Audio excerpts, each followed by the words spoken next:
Siempre pensé que el día en que me convirtiera en madre sería el día más luminoso de mi vida, ese momento que te cambia la memoria para siempre, donde todo lo que fuiste se divide en un antes y un después. Pero nunca imaginé que ese después empezaría con un silencio que se sintió como un abismo. Todavía puedo escucharlo. Ese silencio helado que cayó en la habitación en el instante exacto en que la enfermera colocó a nuestro hijo, Leo, en los brazos de Daniel. No era el silencio tierno que se espera cuando un padre ve a su bebé por primera vez. No era emoción. No era sorpresa. Era juicio. Era shock. Era rechazo disfrazado de desconcierto. Daniel lo sostuvo como si cargara algo que no era suyo, como si en lugar de un bebé fuese una acusación. Sus ojos recorrieron el rostro diminuto de Leo con una dureza que me desgarró. Y luego, mirándome a mí con un asco que jamás había visto en él, lanzó la frase que destrozó el nacimiento de nuestro hijo. ¿De quién es este niño? No lo dijo en voz baja. No lo murmuró. Lo gritó. Lo escupió. Como si fuera una verdad obvia para él, como si no necesitara pensar ni un segundo antes de acusarme frente a médicos, enfermeras, mi madre, su familia, frente a todos los que deberían haber sido testigos de un milagro y acabaron siendo testigos de una humillación. Yo aún estaba agotada por el parto, con la respiración pesada, con las lágrimas mezclándose con el sudor. Me costaba incluso mantener los ojos abiertos. Pero escucharlo decir eso, escuchar la duda venenosa en su voz, me atravesó como un rayo. Es tuyo, Daniel, logré decir, ahogada en sollozos. ¿Qué estás diciendo? Claro que es tuyo. Pero él no me escuchaba. Ya había decidido. Ya había condenado. Mientes. Gritó, y la palabra rebotó en las paredes blancas como un latigazo. Sostuvo a Leo lejos de su cuerpo, como si le diera miedo tocarlo. Y luego, con un gesto lleno de desprecio, lo dejó caer en la cuna, casi de golpe. La enfermera corrió a acomodarlo antes de que se lastimara, y ese detalle, esa escena mínima, fue suficiente para que mi alma se quebrara. Leo tenía la piel oscura, preciosa, suave como café con miel, y el cabello negro, rizado y brillante. Daniel es rubio, blanco como una hoja de papel. Ojos claros, como los de su madre. En su mente, la ecuación era simple. Si no se parece a mí, no es mío. Así pensaba él. Así pensaba su familia. Así pensaba esa línea de gente que se creía mejor que todos por un color de ojos o por un apellido que nunca construyeron. Me miró como si yo fuera una desconocida. Como si los años a mi lado no valieran nada. Me miró como si me odiara. En mi familia somos de sangre pura. Escupió, como si fuera un rey medieval. Este niño no es mío. Eres una cualquiera. Mi madre, que estaba en la esquina, se llevó la mano a la boca. La enfermera nos miró horrorizada. Los médicos fijaron la vista en sus papeles para no involucrarse. Y la familia de Daniel, su madre, su padre, sus hermanas, todos parecían más preocupados por la vergüenza social que por la verdad. La suegra fingía un ataque de indignación. Mi cuñado murmuraba, lo sabía. Su hermana sacó el celular para escribirle a alguien, moviendo la cabeza como si yo fuera una inmoral. Yo no pude decir nada más. Me limité a abrazar mi propio cuerpo, temblando.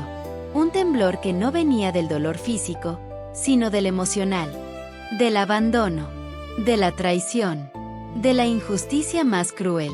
Daniel se quedó mirándome largamente, como si disfrutara ver cómo me rompía delante de todos. Y sin una palabra más, salió de la habitación dando un portazo con tanta fuerza que la ventana vibró. Ese fue el día en que di a luz. El día que se supone debería haber sentido amor, esperanza, futuro. Pero solo sentí frío. Un frío que me acompañaría por mucho tiempo. Me dieron el alta al día siguiente. Daniel no regresó al hospital. Su familia tampoco. Para ellos yo era una vergüenza, un escándalo, una mancha que borrar de inmediato. Mi madre me ayudó a vestirme, a cargar a Leo, a caminar aunque mis piernas aún dolían. Cada paso era un recordatorio de que estaba sola. Cuando llegamos a la casa que había compartido con Daniel por 5 años, él ya tenía las maletas en la entrada. Ni siquiera esperó a que cruzara el umbral. Ni siquiera quiso hablar. Estaba furioso, pero era un furor falso, el de alguien que necesita culpar a otro para no enfrentar su propio horror. «Lárgate», me dijo, sin gritar, pero con más veneno que la noche anterior. «No quiero ver a ese niño aquí.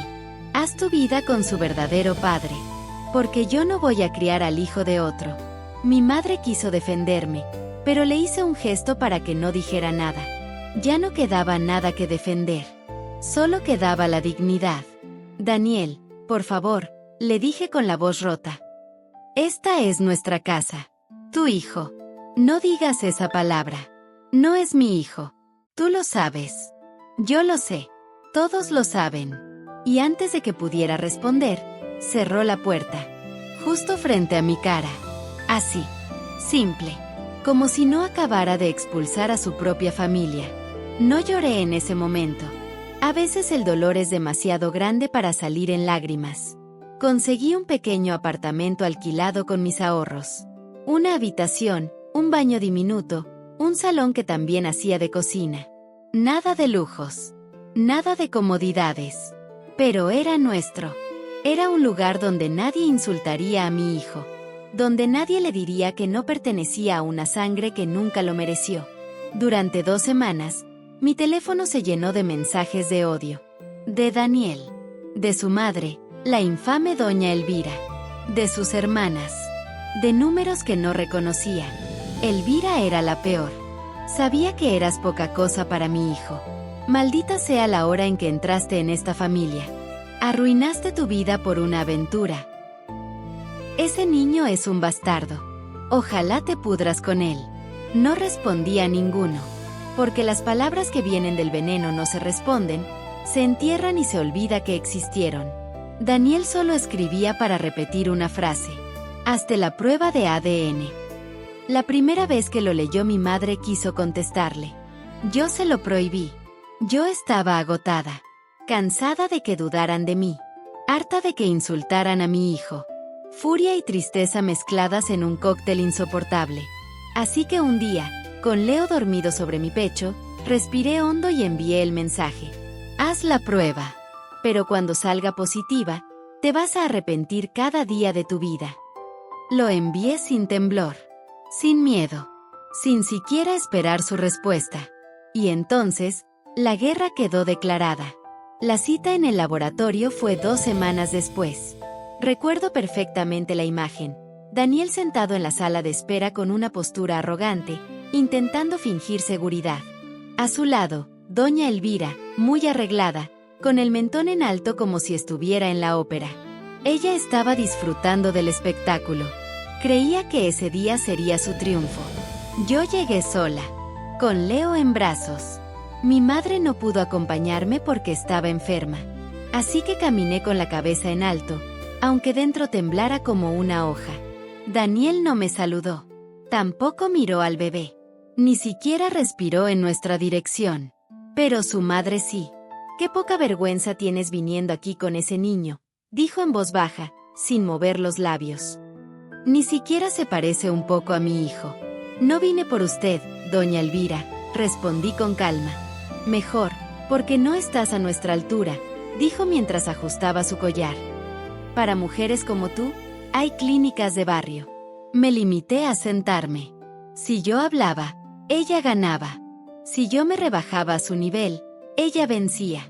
Y yo no había llegado hasta aquí para perder. Un asistente de laboratorio nos llamó. Hicimos las pruebas. Frotaron hisopos en la boca de Leo, en mi boca, en la de Daniel.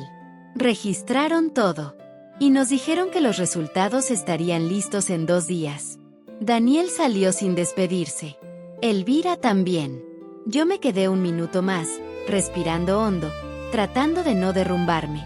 Porque aunque la verdad estaba de mi lado, nada duele más que ser tratada como culpable cuando eres inocente. 2 días después, nos citaron.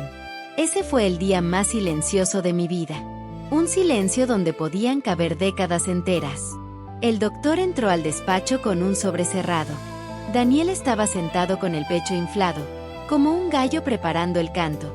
Elvira lo miraba con una sonrisa satisfecha.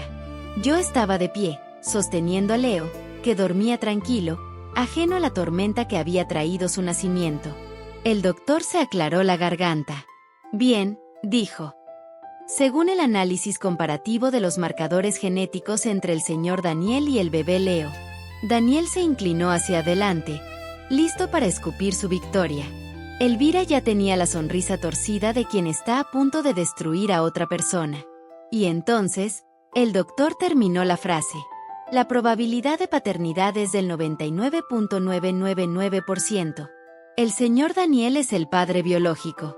El mundo entero pareció detenerse. El silencio que siguió a esa frase fue tan profundo que incluso el aire pareció quedar suspendido. Era como si el mundo entero se hubiera olvidado de respirar. Daniel se quedó congelado. Elvira se quedó petrificada, con los dedos clavados en su bolso como si la piel fuera a romperse. Y yo solo escuchaba el eco de esas palabras repetir en mi cabeza como un mantra liberador.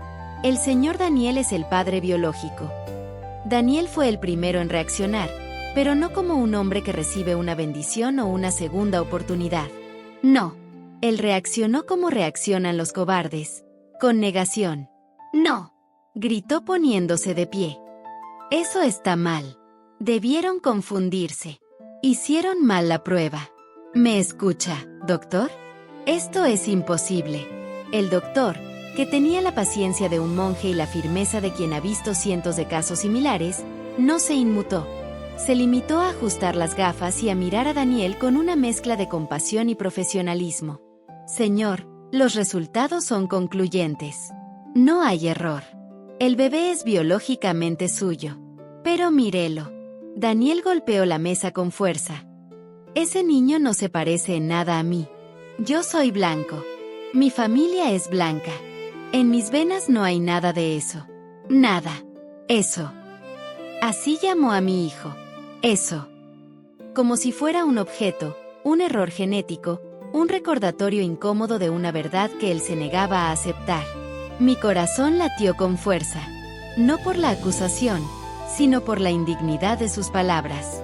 Yo abracé a Leo con más fuerza, como si pudiera protegerlo de la crueldad que se lanzaba en esa sala. El doctor entrelazó las manos. Paciente. Señor Daniel, la genética no funciona por parecido físico inmediato. Hay rasgos recesivos que pueden saltar generaciones enteras. Y en este caso, el bebé ha heredado características que estaban dormidas en su ADN. ¿En mi ADN?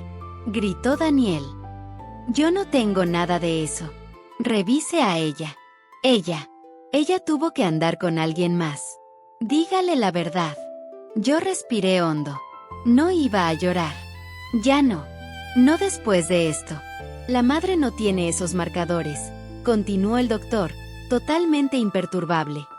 Para que el bebé tenga estos rasgos, uno de ustedes debe tener ascendencia afrodescendiente directa. La mirada del médico se volvió hacia mí, pero luego se movió hacia Daniel. Y viendo los perfiles, esa ascendencia viene del padre. Hubo un segundo de silencio. Luego 5. Luego 10. Hasta que Daniel se giró lentamente hacia su madre. Doña Elvira parecía un fantasma con maquillaje caro. El color se le fue de la cara. El labio inferior le temblaba. Me di cuenta de que agarraba su bolsa con tanta fuerza que sus nudillos parecían de mármol. Los ojos le brillaban con una mezcla de miedo y vergüenza. «Mamá», dijo Daniel con la voz quebrada. «¿De qué está hablando este hombre?» Elvira intentó tragar saliva, pero su garganta no respondió. Daniel avanzó un paso hacia ella. «Mamá», repitió, esta vez con un tono más grave. «Contéstame. ¿Qué está pasando?» Ella cerró los ojos, como si deseara desaparecer. Pero la verdad no perdona. La verdad encuentra la grieta donde entrar. Y ese momento, esa grieta había finalmente cedido. «Hijo», susurró, yo no sé qué decir». Daniel dio un golpe en la mesa. «Dilo». Elvira se llevó las manos a la cara. Y entonces, en un susurro roto, la mujer que me había llamado poca cosa, impura, vergüenza, se derrumbó como un castillo de arena bajo la lluvia. Tú, tu padre, el hombre que te crió, era estéril. El aire se escapó de la sala. Daniel retrocedió, impactado. ¿Qué? Elvira lloraba. Lloraba con ese llanto que viene de las entrañas, de la vergüenza acumulada durante décadas. Él lo sabía, balbuceó. Y yo tenía que darle un heredero. Tenía que mantener el apellido. No tenía opción. Él me lo ordenó. Yo solo obedecí. Daniel abrió la boca, la cerró, volvió a abrirla, sin sonido. Su rostro estaba desencajado. Elvira temblaba al hablar. El padre de sangre era el jardinero de la finca de verano, un hombre bueno, fuerte, de piel oscura. Él aceptó no decir nada, aceptó todo, y cuando tú naciste tan blanco, tan parecido a mí, pensé que nunca habría consecuencias. Yo escuchaba sin moverme, sosteniendo a Leo. Cada palabra llenaba de fuego un espacio dentro de mí que había estado congelado desde que Daniel me insultó en la sala de parto. Tú naciste blanco, continuó ella, y creí que el universo me había perdonado, pero la sangre siempre gana. Daniel cayó sentado en la silla, con el rostro completamente en shock.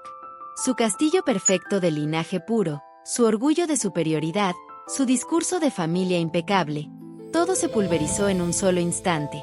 Yo soy, susurró. ¿Soy hijo del jardinero? Elvira sollozó como nunca la había visto. Sí, Daniel, sí. Y tu padre lo sabía. Y yo sabía que algún día, este día llegaría. Daniel empezó a respirar agitado. Entonces, hijo, lo interrumpió ella. Ese niño que rechazas, se parece al hombre que te dio la vida. Me giré hacia Daniel. Él levantó la mirada. Y en ese momento lo vi. Vi cómo su arrogancia se hacía trizas. Vi cómo su odio se convertía en miedo. Vi cómo su orgullo se convertía en vergüenza. Yo hablé con calma, con una serenidad que no sabía que tenía. Tu hijo, Leo, no es una traición. Es tu verdad. Daniel, temblando, se puso de rodillas. Las lágrimas le caían sin control. Perdóname, por favor, perdóname. Yo no sabía. Intentó acercarse a mí, a Leo. Extendió las manos temblorosas. Déjame cargarlo, por favor, quiero verlo, quiero disculparme. Yo di un paso atrás. No, dije. La palabra resonó en la sala como un disparo. Elvira intentó levantarse, con un impulso torpe, como si quisiera tocar a Leo. Déjame ver a mi nieto, por favor. Yo no. Yo tomé a Leo y lo levanté un poco, alejándolo. Tú lo llamaste bastardo, le dije con una calma que la hizo temblar aún más.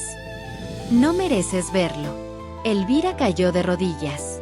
Por favor, yo estaba asustada. Yo solo quería proteger nuestra reputación. ¿Reputación? Respondí. Mi hijo no es un escándalo. Mi hijo es la verdad que destruye la mentira que ustedes han sido toda su vida. Daniel lloraba como un niño. Amor. Clara, por favor, te lo ruego, dame otra oportunidad. Yo no sabía, yo estaba ciego. Yo respiré hondo. Miré al doctor, que observaba en silencio. Miré a Daniel. Miré a esa mujer que me insultó cada día desde que nació mi hijo. Y entendí algo muy simple. No se puede construir una familia con gente que solo sabe destruir. No se puede amar a quien se niega a verte humana. No se puede perdonar a quien solo pide perdón cuando se le cae el disfraz. Así que caminé hacia la puerta, con mi hijo en brazos. Mi hijo, mi sangre, mi verdad. Me detuve un segundo. Los miré a ambos por última vez. Querías la verdad, Daniel. Aquí la tienes. Y ahora, Leo y yo nos vamos. No necesitamos tu apellido falso. Nos basta el mío. Salí del laboratorio sin mirar atrás. Porque la dignidad no necesita testigos. Se siente, se sostiene y se defiende en silencio. El aire de afuera era distinto. No sé si era realmente más cálido o si era mi pecho, que después de semanas apretado por el miedo y la humillación, por fin podía expandirse. Sentí que mis pulmones respiraban por primera vez desde que supe que Leo venía en camino. Lo sostuve contra mi pecho y él, como si entendiera que al fin estábamos libres, se acomodó con un suspiro suave. No miré atrás. No quería ver la imagen de Daniel destrozado ni la de su madre derrumbada en el suelo. No quería piedad por ellos. No se la habían ganado. Llamé a un taxi, ajusté la manta de Leo y me marché. El laboratorio quedó atrás, junto con la vida que un día creí que sería para siempre. Pero el mundo, por desgracia, no permite cerrar un capítulo tan fácilmente. A los 2 días, Daniel apareció en la puerta de mi pequeño apartamento. No tocó una vez. Golpeó con la desesperación de quien siente que su vida se le cae encima. Cuando abrí, tenía los ojos hinchados, el cabello desordenado, la ropa arrugada como si no hubiera dormido. «Clara, por favor», susurró apenas me vio, y sus piernas temblaron como si fuera a desplomarse. Yo mantuve la puerta entreabierta, el cuerpo bloqueando el acceso. «¿Qué haces aquí?». Él intentó sonreír, pero la sonrisa se rompió antes de nacer. «Vengo a hablar contigo. A disculparme. Te juro que, yo no sabía nada, Clara, te lo juro». «Si lo hubiera sabido». «Si lo hubiera sabido», lo interrumpí, «no me habrías insultado, ni echado de mi casa, ni llamado infiel delante de médicos, ni mandado a tu familia a acosarme. ¿Eso quieres decir?». Se quedó mudo. Bajó la cabeza. El arrepentimiento le pesaba en los hombros, pero ya era tarde. «Déjame pasar, por favor. Quiero ver al niño. Me corresponde verlo. Es mi hijo». «¿Tu hijo?», pregunté. «¿Tu hijo ahora sí?». Daniel tragó saliva. Su voz salió quebrada. «Clara, por favor. Estoy intentando arreglarlo». A veces la gente confunde remordimiento con amor. Confunden vergüenza con arrepentimiento. Confunden la necesidad de no quedar como villanos con el deseo genuino de cambiar. Pero yo no confundía nada. «Daniel», dije con voz firme. «Cuando yo necesitaba un esposo, tú me diste un enemigo. Cuando nuestro hijo necesitaba un padre, tú le diste rechazo. Y cuando la genética habló, solo entonces empezaste a llorar. Tu arrepentimiento no es amor. Es pánico». Él aspiró con fuerza. Le tembló el labio. Era un niño perdido, no un hombre. «Déjame pasar», repitió. «Quiero ver a Leo». «No», respondí. Esa palabra lo atravesó. La escuchó como si fuera una sentencia. «Clara». «No». Cerré la puerta despacio, sin portazos ni gritos. Simplemente cerré. El sonido del clic fue la primera victoria de mi vida. Daniel golpeó un par de veces más, suplicando, llorando. Pero yo no volví a abrir. Doña Elvira intentó contactarme también. Durante años había sido una mujer imponente, de esas que creen que la sociedad se mueve porque ellas respiran. Siempre erguida, siempre elegante, siempre con la nariz 1 centímetro por encima del resto. Pero todo eso se desmoronó en cuestión de horas. Un día después de la prueba de ADN, alguien filtró la discusión del laboratorio. Tal vez un empleado, tal vez un paciente, tal vez algún familiar, nadie lo supo. Pero el audio se hizo viral en el círculo social donde Elvira se movía. Y en ese mundo de apariencias enfermizas, la palabra estéril y hijo del jardinero son dinamita pura. Las amigas dejaron de contestarle. Los eventos comenzaron a excluirla con sutileza. Las invitaciones se perdieron. Los susurros crecieron. Y su orgullo, ese gigante cruel que la hacía sentirse superior a todos, cayó desde una altura tan grande que apenas pudo sobrevivir al impacto. Me escribió un mensaje frío, forzado. «Necesito hablar contigo. Es importante». No respondí. 2 días después, otro. «Clara, por favor. No sabes lo que estoy pasando. Te ruego que conversemos». No respondí. 1 semana después.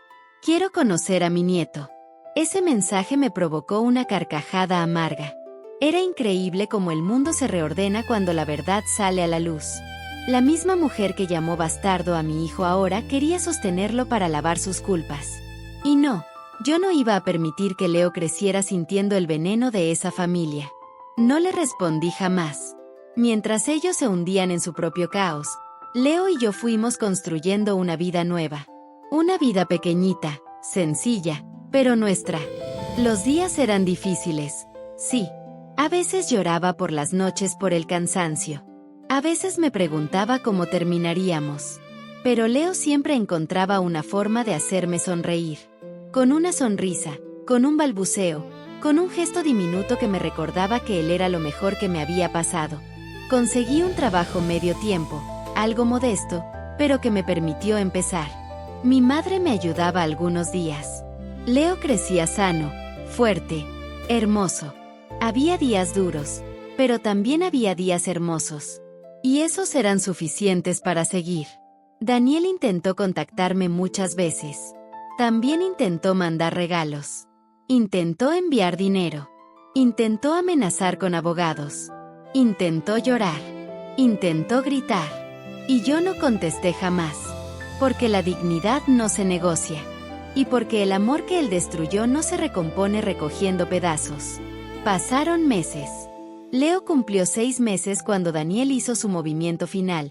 Me envió una citación legal. Quería derechos de visita. Quería tiempo con su hijo. Quería estar presente. Pero yo sabía que era en realidad. Quería limpiar su imagen. Quería que el mundo no lo recordara como el hombre que rechazó a su propio bebé. Yo me presenté a la audiencia con Leo en brazos. Daniel llegó con su abogado. Elvira no se atrevió a entrar, aunque estaba afuera, escondida detrás de unas gafas oscuras. Pero algo pasó que ninguno esperaba. El juez leyó los documentos, miró a Daniel y luego a mí. Señor Daniel, dijo con tono firme, antes de comenzar, necesito aclarar algo. Según los antecedentes, usted expulsó a su esposa y a su hijo recién nacido del hogar sin causa justificada, expresó rechazo hacia el menor y no proporcionó asistencia económica durante meses. Daniel tragó saliva. Además, continuó el juez, hay evidencia de amenazas, mensajes ofensivos y abandono. El abogado de Daniel intentó interrumpir, pero el juez levantó la mano. Por lo tanto, este tribunal determina que la madre tendrá custodia total. Y en cuanto al padre, Daniel enderezó la espalda, creyendo que venía algo bueno. Pero no. No para él. El señor Daniel deberá asistir a cursos obligatorios de paternidad, control de impulsos y terapia psicológica antes de solicitar cualquier régimen de visitas. El golpe lo dejó sin aire. Literalmente. Y entonces el juez añadió algo más. Y la madre tiene derecho a negarse a cualquier contacto hasta que el padre demuestre estabilidad emocional. Caso cerrado. Daniel abrió la boca. El abogado abrió la boca. Hasta Elvira afuera abrió la boca. Pero yo solo sonreí. Era justicia. Una justicia silenciosa, pero firme. Salí del juzgado con Leo dormido en mi pecho. Elvira intentó acercarse, pero yo caminé sin detenerme. La última imagen que tuve de Daniel ese día fue él sentado en la banca del pasillo, cabizbajo, derrotado, reconociendo por fin que todo lo que creía sobre sí mismo y todo lo que había construido era una mentira. Sin embargo, lo que Daniel no sabía era que la verdad más grande aún estaba por llegar. Una que no tenía que ver con paternidades, ni con ancestros, ni con linajes. Una verdad que cambiaría mi vida. Y la vida de Leo. Y que pondría un final perfecto a todo este dolor. Porque cuando la oscuridad se va, siempre llega la luz. Y esa luz estaba a punto de tocarnos de una forma que jamás imaginé. Los meses que siguieron fueron un respiro. No un respiro perfecto, ni fácil, pero uno real. Leo crecía hermoso, fuerte, con ese brillo en los ojos que tienen los niños destinados a romper historias viejas y abrir caminos nuevos. A veces lo observaba dormir, tan pequeño y tan poderoso al mismo tiempo, y pensaba que tal vez todo este dolor había sido necesario para que él llegara a mi vida como tenía que llegar, libre de mentiras, libre de cadenas, libre de apellidos que pesan más que el alma. Un día, cuando Leo tenía casi 9 meses, recibí una carta certificada. Pensé que sería de Daniel intentando reabrir el caso, o de Elvira buscando otro modo de acercarse. Pero no. La carta venía de una notaría. Decía solo una frase. Preséntese con urgencia. Es en relación al fallecimiento del señor Alejandro Vázquez. Alejandro Vázquez. El padre adoptivo de Daniel. El hombre que todos en la familia pintaban como el patriarca perfecto. El hombre que, según Elvira, era el orgullo del apellido. Ese hombre había muerto. Y yo no sentía dolor. Ni alegría. Solo curiosidad. Me presenté a la reunión al día siguiente. El edificio notarial era sobrio, silencioso, con olor a madera vieja. Me acompañó Leo, dormido en su pequeño cochecito. El notario me recibió con un gesto amable, como si me conociera de antes. «Gracias por venir, señora», dijo. «Tome asiento, por favor». En la sala también estaba Daniel, pero no como antes. No elegante, no altivo, no prepotente. Estaba demacrado, ojeroso, hundido, su cabello revuelto, sus manos temblorosas.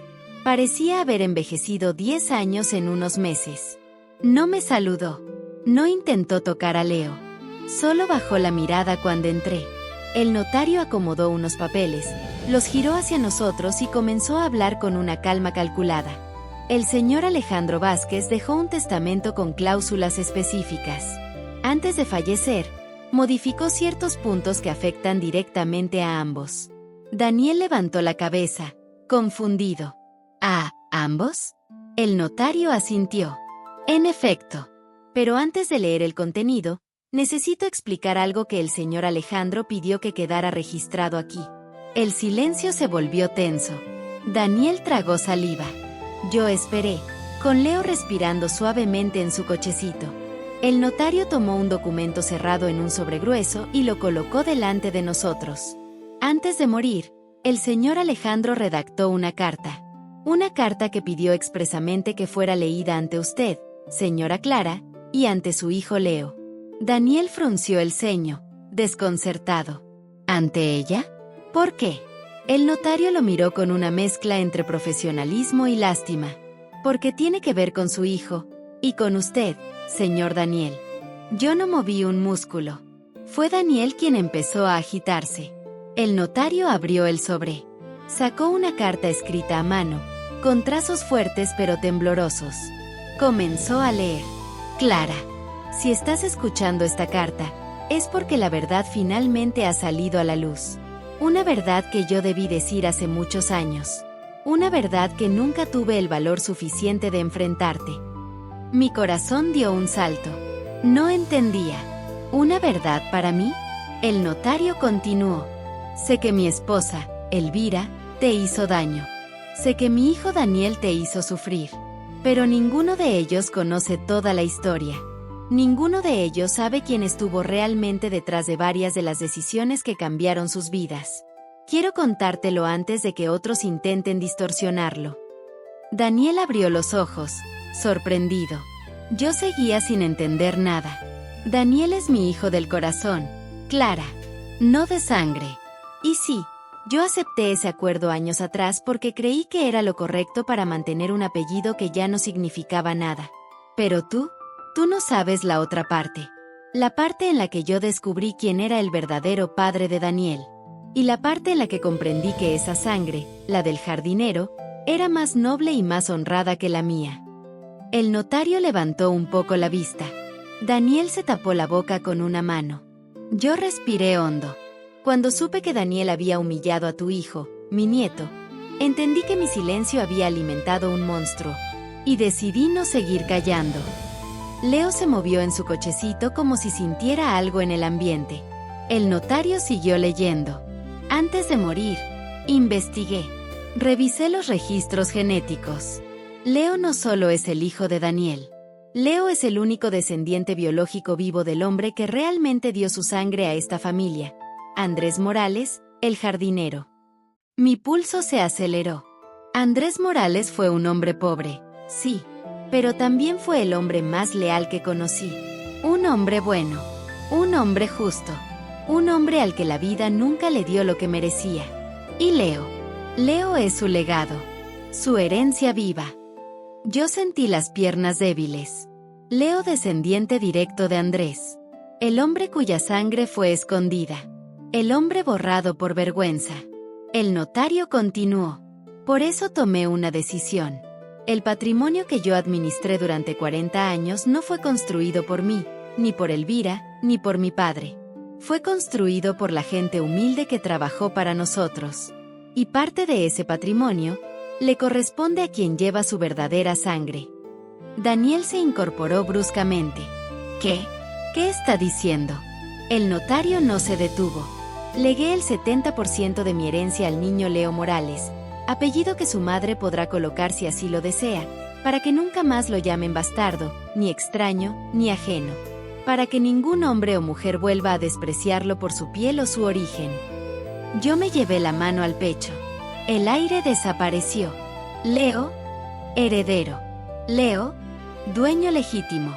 Leo, reconocido por quien ganó su vida, no por quien la fingía.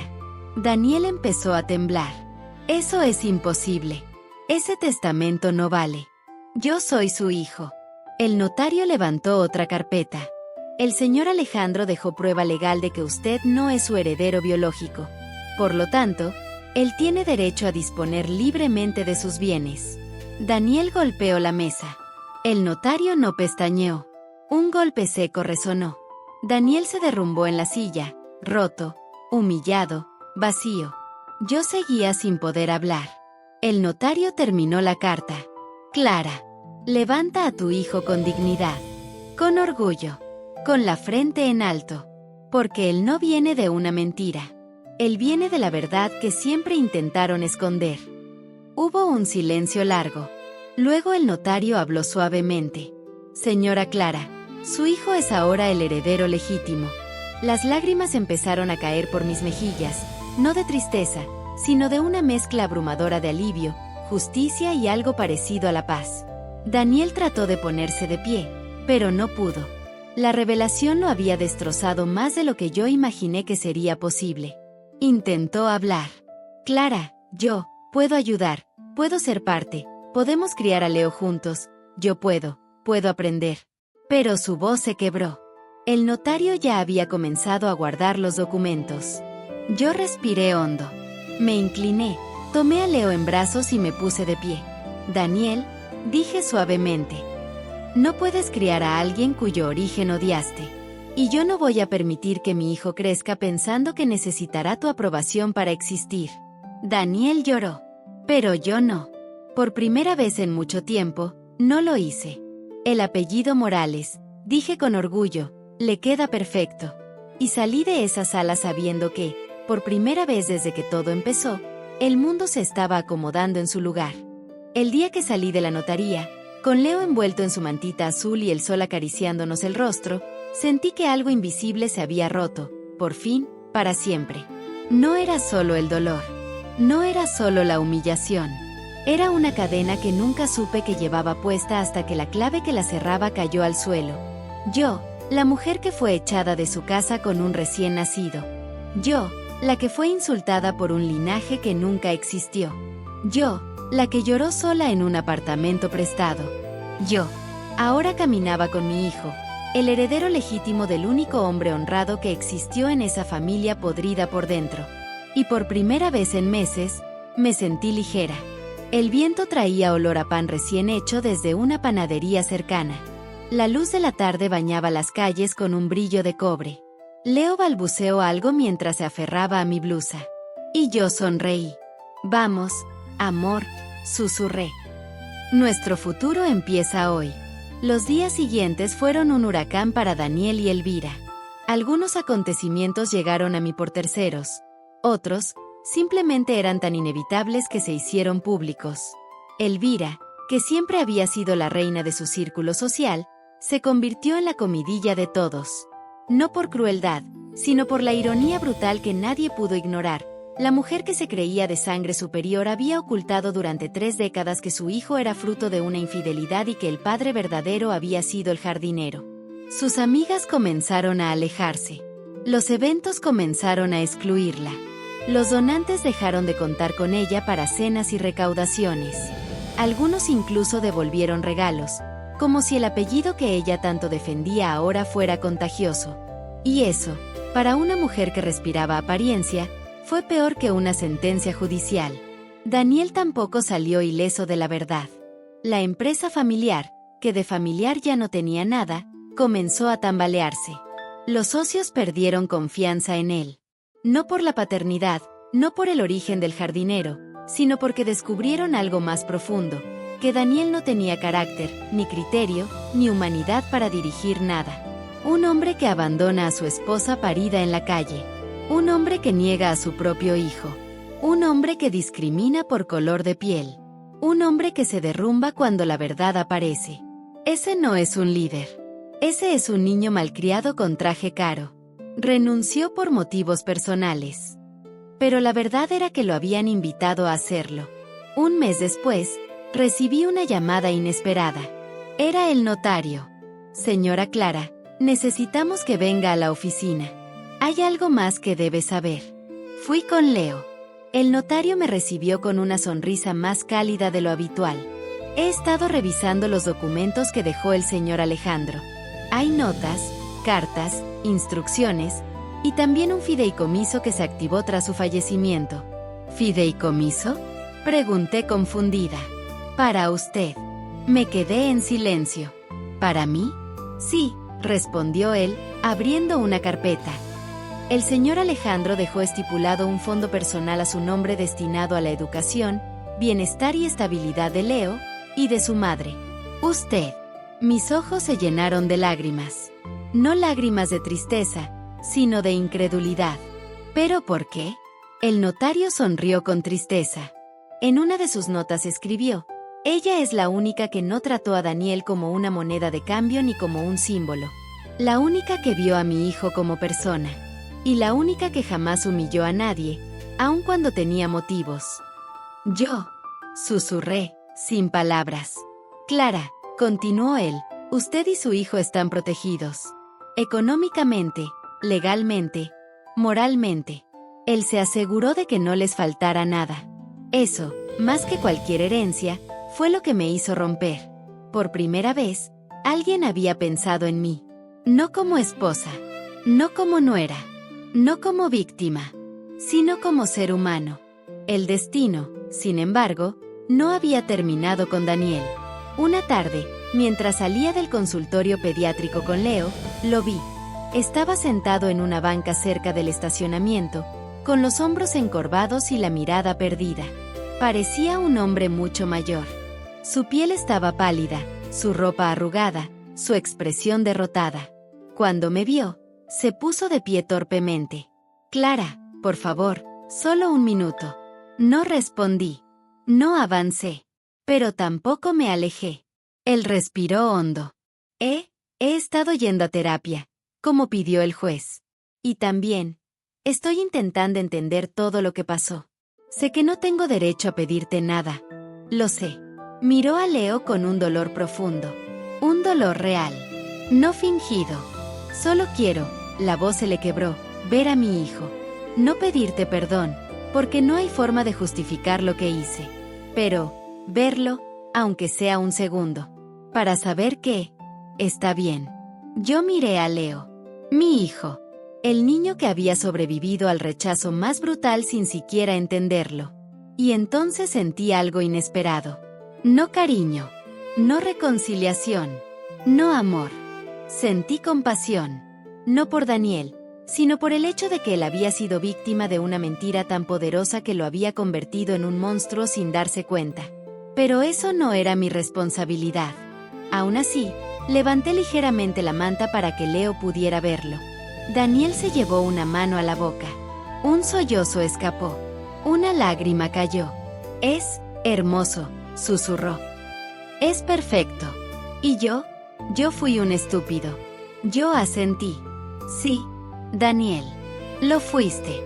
Y ahí, frente a él, entendí que el perdón no siempre significa volver a abrir la puerta.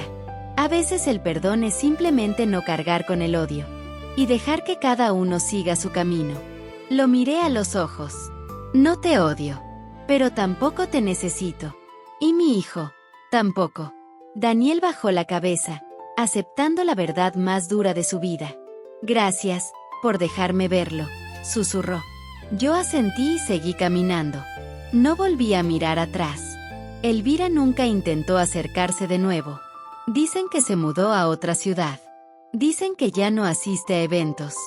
Dicen que vive recluida con la vergüenza que ella misma sembró. No siento pena por ella.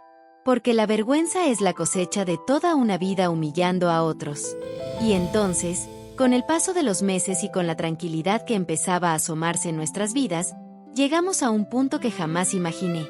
Yo, aquella mujer expulsada de su hogar con un bebé en brazos, ahora administraba la herencia de Leo. Y con ese impulso, pude terminar mis estudios. Abrí un pequeño negocio. Y poco a poco, construí un hogar que sí era un hogar. Un hogar sin gritos, sin desprecio, sin mentiras. Un hogar donde Leo crecería libre, donde aprendería que la familia se elige por amor, no por sangre, y donde sabría que él venía de gente valiente, no de gente cobarde. El día que Leo cumplió 1 año, lo levanté en brazos mientras soplaba su primera velita. Miré alrededor, mi madre, algunos amigos nuevos, un pequeño grupo que habíamos formado y que era más familia que cualquier apellido rancio del pasado. Y al verlo reír, al verlo mancharse la cara con crema, entendí algo profundo. No había perdido nada. Lo había ganado todo. Y entonces, sin buscarlo, sin planearlo, sin esperarlo, descubrí la verdad más hermosa de todas. Mi hijo no necesita que lo reconozcan. Él brilla solo. Él existe con fuerza propia. Él es la prueba viviente de que la verdad, tarde o temprano, siempre encuentra a quien la merece. Y yo también. Cerré los ojos un momento y pensé, lo que un día me rompió, hoy me sostiene. Y con esa certeza, supe que nunca más permitiría que alguien definiera mi valor. Porque nosotros, Leo y yo, habíamos renacido de entre las mentiras. Y ahora empezaba nuestra mejor vida. A veces creemos que la vida nos quita algo cuando, en realidad, está despejando el camino para entregarnos todo lo que merecíamos desde el principio. A veces la traición no es el final, es el inicio de la verdad. Y a veces, la pérdida más dolorosa es exactamente lo que necesitábamos para encontrarnos a nosotros mismos. Si llegaste hasta aquí, si esta historia te tocó, te indignó, te sanó o te recordó algo propio, quiero preguntarte algo desde el corazón. ¿Alguna vez te culparon, te señalaron o te humillaron, para luego descubrir que la verdad siempre estuvo de tu lado? Cuéntamelo en los comentarios. Tu historia importa. Y aquí, tu voz sí tiene un lugar. Y si quieres seguir escuchando relatos así, fuertes, reales, llenos de emociones, de justicia, de secretos revelados y de mujeres que recuperan su poder, entonces te invito a suscribirte al canal. No solo para apoyar. No solo para ver más contenido, sino para ser parte de una comunidad que no se calla, que aprende, que sana y que renace. Suscríbete, activa la campana, deja tu like, porque las próximas historias serán aún más impactantes. Y recuerda algo. Lo que hoy te duele, mañana puede ser tu fuerza. Lo que hoy te rompe, mañana te reconstruye. Y lo que hoy te quitan, mañana puede ser exactamente lo que te salva. Gracias por quedarte hasta el final. Nos vemos en la próxima historia.